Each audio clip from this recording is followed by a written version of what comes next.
Right, all you're going to need is a Zippo that's filled or unfilled.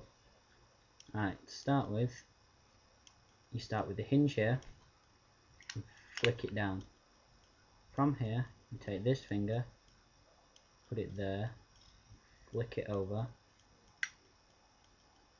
and strike it. Shut it again. Next trick,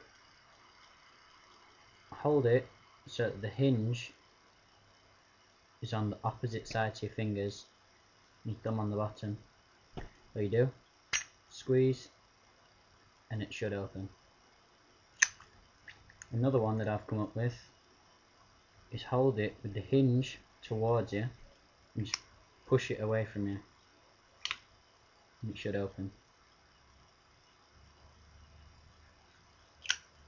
A hard one to do is you hold it with the hinge pointing upwards and your thumb and two fingers in the top corner,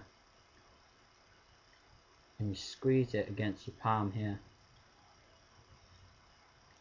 and as it pops out, which I don't know if I can do this one,